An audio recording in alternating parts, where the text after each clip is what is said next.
अस्सलाम वालेकुम व्यूवर्स, मैं हूं आपके दिल का स्पेशलिस्ट डॉक्टर मुजीब पीरज़ादा। आज की जो हमारी बात है व्यूवर्स, वो हम बात करेंगे फालिज के बारे में। इसको समझना बहुत ज़रूरी है और इसकी जो एसोसिएशन है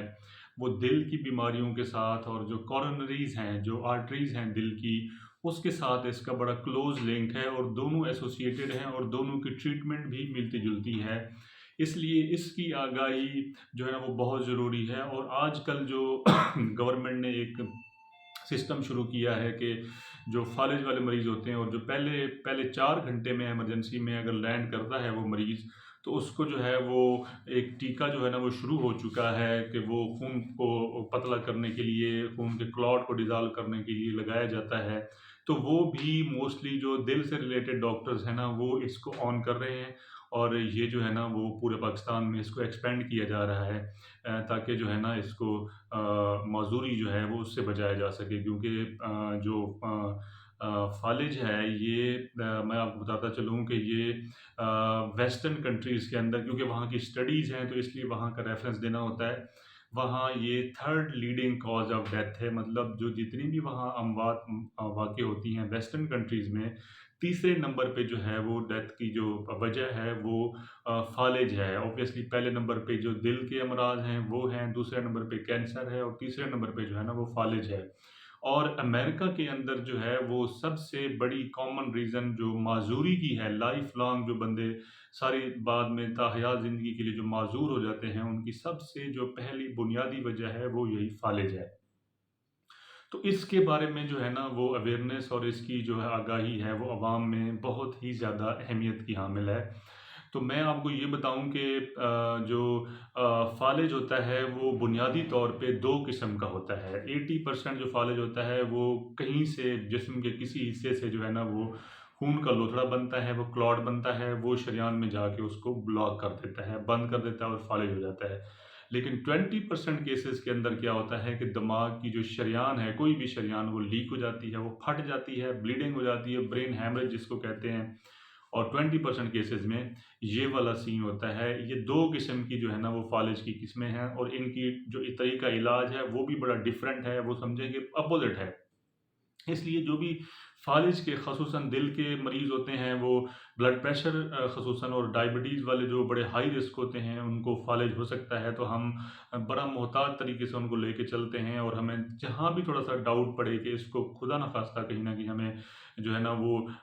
दिमाग के अगले हिस्से का या पिछले हिस्से का हमें लग रहा है कि फ़ालिज हुआ हुआ है तो हम खून को पतला करने वाली दवाइयों को रोक लेते हैं जब तक हमें सीटी स्कैन के ऊपर क्लीयरेंस नहीं मिलती कि फ़ालिज किस किस्म का है और ये जो हमने 2 क्लासेस पढ़ी हैं फ़ालिज की, ये सीटी स्कैन के ऊपर ही इसकी जो है ना वो क्लैरिटी होती है कि ये कौन-सी किस्म का फ़ालिज है। और फिर उस हिसाब से हम खून पतला करने वाली दवाइयाँ देनी हैं या नहीं देनी वो हम सीटी स्कैन को देख के डिसाइड करते हैं। अगर तो उसमें हेमरेज आए तो फिर कतई कभी भी हम जो है ना वो फ़ालिज के इलाज में खून पतला करने वाली गोलियाँ हरगिज़ नहीं देते और मना करते हैं। और अगर क्लॉट बन जाए या हमें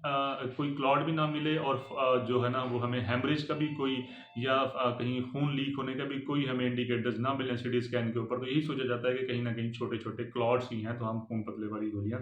फिर शुरू कराते हैं एहतियातन ये देख के कि कौन-सा फ़ालिज है। अच्छा, उसमें अगर हम देखें कि जो इसमें समझने वाली बात है कि कौन से ऐसे मरीज़ हैं जिनको रिस्क होता है कि उनको जो है ना वो फ़ालिज हो सकता है। तो उसमें वही रिस्क फैक्टर्स हैं ऑलमोस्ट जो दिल की बीमारियों के हैं। उसमें सबसे टॉप पे जो है वो ब्लड प्रेशर है, उसके बाद शुगर है, उसके बाद सिगरेट का पीना है और उसके बाद ऐज आता है। ऐज में अगर हम देखें जो स्टडीज़ हैं, जो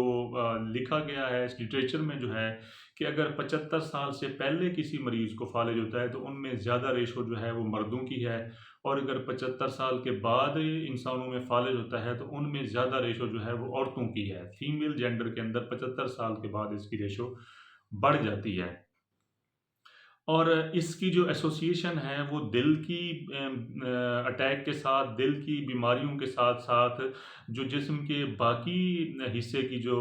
शरेयानें हैं, जिसको हम पेरिफेरल आर्टेरियल डिज़ीज़ कहते हैं, ख़ुसूसन जो टाँगों की शरेयानें हैं, उनके अंदर तंगी का आ जाना और उसकी वजह से भी दर्दें होती हैं। वो भी हम फिर उस हिसाब से दवाई सजेस्ट कर रहे होते हैं। तो जिन बंदों को हम जो है वो पेरिफेरल आर्टेरियल डिजीज़ डायग्नोज़ करते हैं कि जिस्म की जो बाहर-बाहर वाली जो शरेयानें हैं, उनकी तंगी हुई हुई है, उनमें भी 30 टू 60% जो है ना वो रेशियो है कि उनकी ये जो कैरोटिड जो शरेयानें हैं, जो मोटी शरेयानें उल्टा से निकलती हैं और फिर ये गर्दन से और फिर ब्रेन में जाके डिवाइड होती हैं। तो वो जो अगर हमें पेरिफेरल आर्टेरियल डिजीज़ का पेशेंट अगर हमने तशख़ीस कर लिया है, तो उसमें हमें 30 टू 60% चांसेस होते हैं कि इसकी जो ये कैरोटिड्स हैं ना, ये ज़रूर इन्वॉल्व हुई होंगी। उनके अंदर भी कोई ना कोई तंगी का प्रोसेस चल रहा है या वहाँ चिकनाई जमा हो रही है। अब इसमें जो ये कैरोटिड होती हैं, इसके अंदर मसला भी हो सकता है और दिल के अंदर भी हो सकता है। दिल के अंदर अगर कोई मसाइल चल रहे हैं, दिल का पंप कमज़ोर है, दिल की धड़कन बेतरतीब है, दिल के अंदर कोई इन्फेक्टिव एंडोकार्डाइटिस हो गया है, किसी तरह दिल के अंदर क्लॉट बन गया है, पस जमा हो गई है, वहाँ पे कोई समझें किसी किस्म का कोई जो है ना वो एक लोथड़ा-सा बन गया है, तो वो या दिमाग दिल के अंदर जो है वो कैंसर है, जिसको हम जो है ना वो आर्टेरियल मिक्सोमा कहते हैं, एट्रियल मिक्सोमा। अगर वहाँ से थोड़ा-सा टुकड़ा टूटता है, तो वो डायरेक्ट जो है वो ब्रेन में जाके फ़ालिज कर देता है। इसलिए फ़ालिज वाले मरीज़ में एको इसलिए ज़रूरी होती है करवानी। पहले हमने ये रूल आउट करना होता है कि कहीं वो क्लॉट दिल से तो नहीं गया। दूसरे नंबर पे फिर हम जो है ना जब फ़ालिज होता है तो उसकी हम कैरोटिड आर्टरीज़ जो होती हैं वो कैरोटिड डॉपलर स्टडीज़ करवाते हैं। उसमें हम क्या देखते हैं कि कितनी कैरोटिड जो ये शरेयानें हैं जो दिमाग को जा रही हैं गर्दन के रास्ते से, उनकी सूरत-ए-हाल क्या है? उनके अंदर कोई तंगी आ रही है जिसकी वज़ह से आगे ब्रेन को सप्लाई कॉम्प्रोमाइज़ हुई है या वहाँ पे कोई चिकनाई जमा हो रही है और वो जो है ना उसने प्लेक बनाया हुआ है और वो प्लेक जो है वो जब कैरोटिड आर्टरीज़ में ख़ुसूसन जब प्लेक बनता है, जब चिकनाई जमा होती है तो वहाँ की जो ब्लड सप्लाई का सिस्टम होता है वो बढ़ जाता है। तो वो वल्नरेबल होता है, मतलब वो कमज़ोर होता है, थोड़ा-सा ब्लड प्रेशर का प्रेशर बना, थोड़ा-सा थ्रो वहाँ का हुआ,